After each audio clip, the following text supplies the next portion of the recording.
June 6, 1944.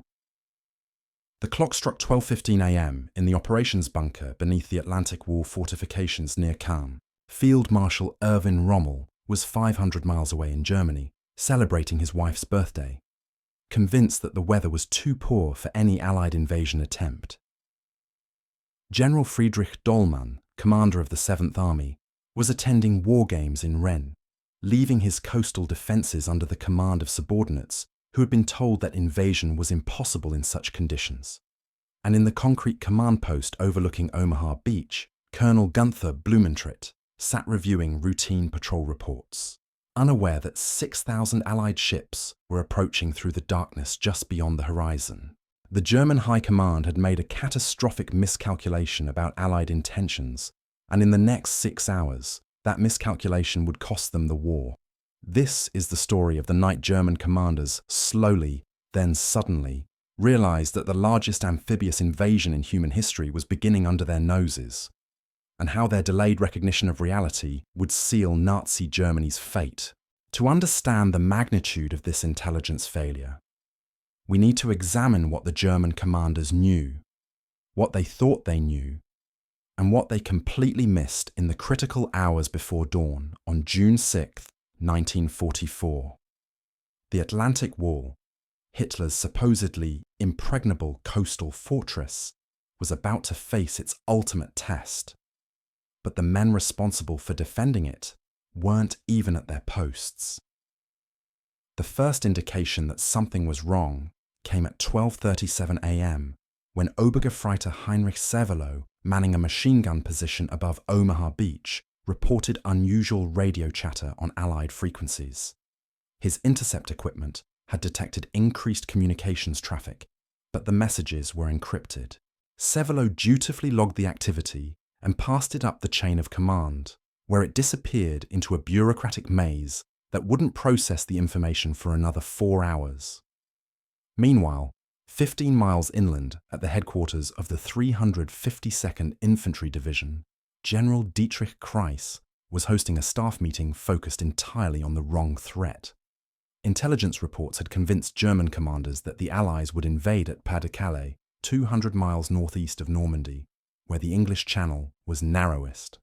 Every strategic assessment, every defensive plan, every reserve position had been calculated based on this assumption.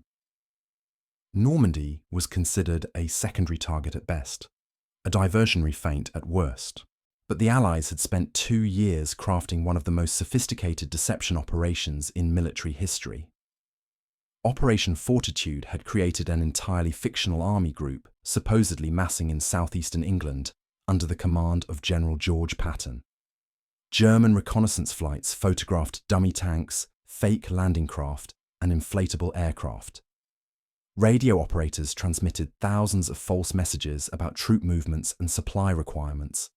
The deception was so complete that even after the real invasion began, German commanders would continue to believe that Normandy was merely a distraction from the main assault at Calais. At 1:15 a.m., the first physical evidence of Allied activity reached German positions. Pathfinder aircraft from the 82nd and 101st Airborne Divisions had begun dropping behind Utah Beach, but their scattered landings were initially dismissed as navigation errors by lost bomber crews. The paratroopers themselves were scattered across miles of flooded countryside, many drowning in fields that Rommel had deliberately inundated as defensive obstacles. Those who survived the initial drops found themselves isolated, disoriented, and facing German positions that intelligence reports had placed miles away from their actual locations. Colonel Friedrich von der Heydter, commanding the 6th Parachute Regiment, received the first confirmed reports of Allied paratroopers at 1:45 a.m. His initial reaction was skepticism. Small-scale airborne operations were common Allied tactics, used to support resistance movements or conduct sabotage missions. The idea that these scattered drops represented the opening phase of a massive invasion seemed impossible, given the weather conditions. Storm winds were gusting to 40 miles per hour. Rain was falling steadily. The English Channel was rough enough to make seasickness a serious concern for any amphibious force, These were precisely the conditions that had convinced Rommel to leave his post for Germany and Dolman to continue with the scheduled war games. German meteorologists had determined that invasion conditions wouldn't be favourable for at least another week, possibly longer. The Allies, they reasoned, wouldn't risk their invasion fleet in such weather. But Allied meteorologists had identified a brief window of marginally acceptable conditions beginning just after midnight on June 6th. The weather was far from ideal, but it was workable for commanders desperate to avoid further delays. General Dwight Eisenhower had already postponed the invasion once due to storms. Another delay might push D-Day back weeks or months, giving the Germans time to strengthen their defences and possibly redeploy forces from other fronts. At 2:30 a.m., the reports reaching German command posts began to paint a more troubling picture. Airborne drops were occurring across a front stretching from the Cotentin Peninsula to the area around Caen. This wasn't a small-scale operation. The 709th Static Division reported paratroopers landing near Sainte-Mère-Église. The 91st Air Landing Division confirmed drops near their positions inland from Utah Beach. The 716th Infantry Division observed parachute flares and aircraft engines over their sector near Sword Beach. But these reports were fragmentary, often contradictory, and filtered through a command structure that had been conditioned to expect deception. Every previous Allied operation had involved feints, diversions, and false intelligence designed to confuse German responses. Many officers assumed this airborne activity was simply another attempt to draw reserves away from the real invasion site at Pas-de-Calais. General Erich Marx, commanding the 84th Corps responsible for the Normandy sector, was one of the first senior officers to recognize the pattern. At his headquarters in St. Lo, he studied reports arriving from multiple divisions and reached a disturbing conclusion. The airborne drops weren't random. They were concentrated around the 5 beach sectors that German intelligence had identified as potential invasion sites. The timing wasn't coincidental. The scale wasn't consistent with diversionary operations. At 3:15 a.m., Marx made the decision that would define his legacy. He declared a state of full alert for all units under his command and began moving reserves toward the coast. His orders triggered a cascade of activity as artillery units unlimbered their guns, infantry companies moved to forward positions, and communication centres activated direct lines to higher headquarters. But Marx commanded only a corps. The decision to commit major reserves, to treat this as the main invasion rather than a feint, required authorization from Army Group level. That authorization wouldn't come for another 3 hours, and by then, the first Allied landing craft would already be approaching the beaches. The German command structure, designed for rapid decision-making in mobile warfare, proved fatally slow when facing an unexpected threat that contradicted established intelligence assessments. The tragedy of the German response wasn't incompetence or cowardice. Many individual commanders reacted quickly and appropriately to the intelligence they received. The problem was systemic. The Atlantic Wall strategy depended on defeating any invasion attempt at the waterline, destroying Allied forces before they could establish a beachhead. This required immediate, overwhelming response to any landing attempt. But immediate response was impossible when senior commanders were absent, communication systems were slow, and the entire defensive plan was based on incorrect assumptions about where and when the invasion would occur. At 4 a.m., as the first grey light began to appear on the eastern horizon, German radar stations detected massive formations approaching the Normandy coast. Normandy coast. The radar signatures were unlike anything the operators had seen before. Sergeant Klaus Weber, manning the Würzburg radar installation at Pointe du Hoc, watched his screen fill with contacts stretching across the entire sweep of his equipment. The scope showed what appeared to be a solid wall of metal approaching from the northwest at approximately 15 knots. Weber's first assumption was equipment malfunction. No fleet in history had ever assembled on this scale. Weber immediately contacted his sector commander, Major Hans Pluskat, who was stationed in a concrete bunker overlooking what the Allies had designated as Omaha Beach. Pluskat grabbed his binoculars and climbed to the highest observation point available. What he saw through the pre-dawn darkness would haunt him for the rest of his life. The horizon was black with ships. Destroyers, cruisers, battleships, and landing craft stretched as far as the eye could see in both directions. The Allied invasion fleet represented the largest concentration of naval power ever assembled. Pluskat's hands shook as he reached for the telephone connecting him to divisional headquarters. The conversation that followed would become legendary among German officers who survived the war. "There must be 10,000 ships out there," Pluskat reported, his voice barely controlled. The duty officer on the other end paused, clearly skeptical. "Get hold of yourself, Pluskat. The Americans and British don't have 10,000 ships. Nobody has 10,000 ships." But Pluskat's estimate, while exaggerated, wasn't far from the truth. The Allied fleet comprised over 6,000 vessels of all types, from massive battleships to small landing craft.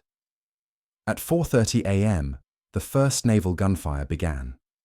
HMS Warspite, a veteran battleship that had fought at Jutland in 1916, opened fire on German positions with her 15-inch guns. The sound was unlike anything the German defenders had ever experienced. Each salvo created a noise that seemed to tear the air itself, followed by explosions that shook the ground for miles inland. Within minutes, dozens of Allied warships were firing simultaneously, creating a continuous thunder that could be heard 50 miles away. The naval bombardment shattered any remaining German illusions about the scale of what they were facing. This wasn't a diversionary raid or a limited probe of coastal defences. The Allies were committing their entire naval reserve to this operation.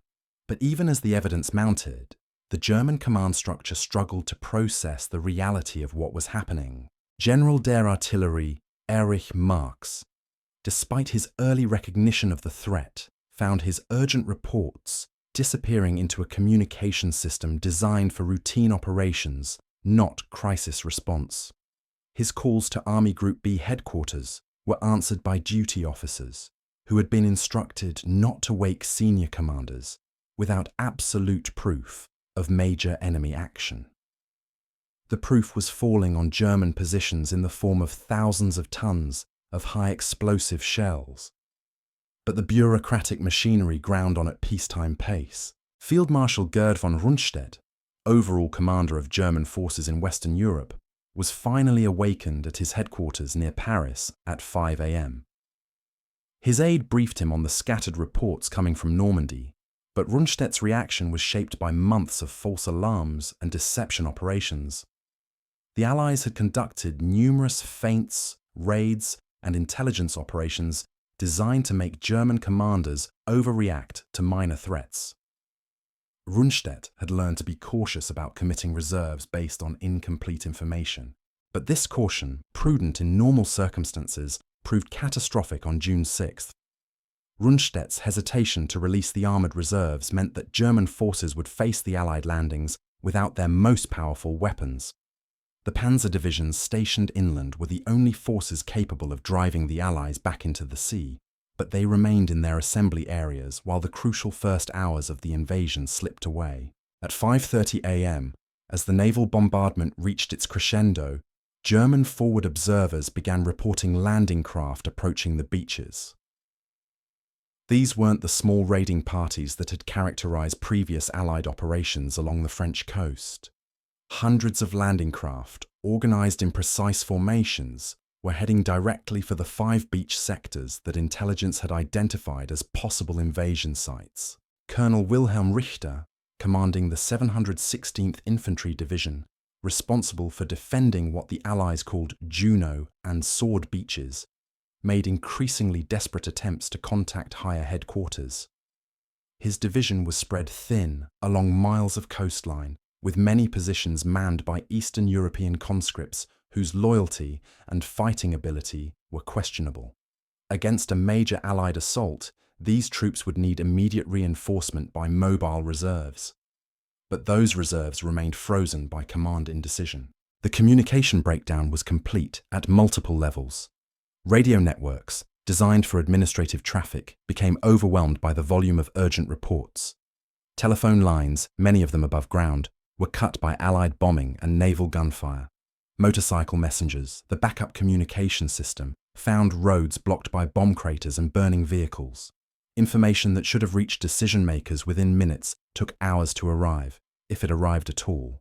General Friedrich Dollmann, commanding the 7th Army responsible for defending Normandy, was still in Rennes attending the War Games exercise when his aide finally reached him at 6 a.m. The aide's report was fragmentary and confused, based on third-hand accounts from junior officers who were themselves operating on incomplete information. Dollmann's initial reaction was to continue the exercise, treating the Normandy reports as part of the training scenario. This decision would haunt Dollmann for the remainder of his life, which would end just 3 weeks later when he suffered a heart attack, possibly brought on by the stress of realizing how catastrophically he had misjudged the situation. The 7th Army, the primary force responsible for coastal defense, spent the critical early hours of D-Day without effective command, while its commander participated in a training exercise hundreds of miles from the actual battle. At 6:15 a.m., as the first Allied troops began wading ashore on Utah Beach, German resistance was sporadic and uncoordinated. Individual strongpoints fought with desperate courage, but they lacked the concentrated firepower and coordinated response that might have thrown the invaders back into the sea. The Atlantic Wall, conceived as an integrated defensive system, was functioning as a collection of isolated bunkers, each fighting its own battle without support from neighboring positions. The German defenders at Utah Beach were elements of the 709th Static Division, composed largely of older reservists and foreign volunteers, whose training and equipment were adequate for garrison duty, but insufficient for repelling a major amphibious assault. These troops had been told for months that the real invasion would come at Pas-de-Calais, that Normandy was a secondary concern, that the weather made invasion impossible in early June. As American troops established their first foothold on French soil, German commanders were still debating whether this was the main invasion or an elaborate deception. The psychological impact of Operation Fortitude was so complete that even direct observation of the massive Allied fleet couldn't overcome months of conditioning to expect the attack elsewhere. The delay in German response had already become decisive. By 6:30 a.m., Allied forces were ashore on 4 of the 5 designated beaches, establishing beachheads that were expanding by the minute.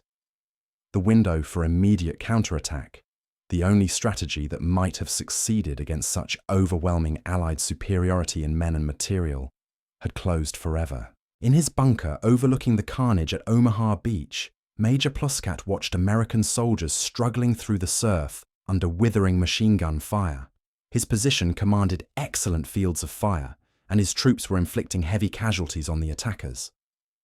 But Pluscat knew that individual strongpoints, however well positioned, couldn't stop an invasion of this magnitude.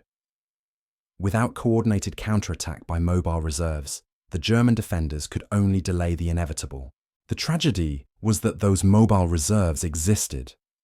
The 21st Panzer Division was positioned just inland from the invasion beaches, equipped with tanks and assault guns that could have devastated Allied forces while they were still vulnerable on the beaches. But the division remained in its assembly areas, waiting for orders that wouldn't come until the opportunity for decisive intervention had passed. Decisive intervention had passed. The authorization to move the 21st Panzer Division finally arrived at 7:45 a.m., nearly 2 hours after American troops had begun storming ashore. By then, Allied engineers were already clearing beach obstacles, establishing supply dumps, and preparing landing zones for reinforcements. The window for throwing the invaders back into the sea had closed, but German field commanders didn't yet understand this reality. Colonel Hermann von Oppeln-Bronikowski, commanding the 21st Panzer's tank regiment, received his attack orders with a mixture of relief and apprehension. relief that his division was finally being committed to battle, apprehension about what his reconnaissance patrols were reporting from the coast. The Allied fleet wasn't the modest force that intelligence estimates had predicted. This was the entire British and American navies concentrated in a single operation. As Operation Bronikowski's tanks began moving toward the coast, they immediately encountered problems that revealed the depth of German miscalculations. Roads that were supposed to be clear for rapid movement were clogged with refugees fleeing the naval bombardment. Bridges that intelligence reports marked as intact had been destroyed by Allied aircraft. Fuel supplies that should have been positioned for immediate use were scattered across depots that were now under artillery fire. The 21st Panzer Division had been Germany's premier armoured formation in North Africa, where Operation Bronikowski had served under Rommel himself. But the division that bore that legendary name in June 1944 was a shadow of its former strength. Most of the original personnel and equipment had been lost in Tunisia. The reconstituted division included French tanks, Czech weapons, and troops who had never worked together as a cohesive unit. At 8:30 a.m., the first German tanks reached positions overlooking Sword Beach, where British forces had established a beachhead extending nearly a mile inland. What the tank commanders saw through their periscopes defied their understanding of amphibious warfare. Instead of scattered, disorganized troops struggling to gain a foothold, they observed a methodical, industrial-scale operation. Landing craft arrived in continuous waves, disgorging men, vehicles, and supplies with assembly line efficiency. June 6, 1944 became the day German commanders learned that superior intelligence, overwhelming deception, and industrial capacity could triumph over static defenses and rigid thinking. Their delayed recognition of D-Day's reality sealed Nazi Germany's fate, proving that in modern warfare, the side that adapts fastest to changing circumstances wins decisively.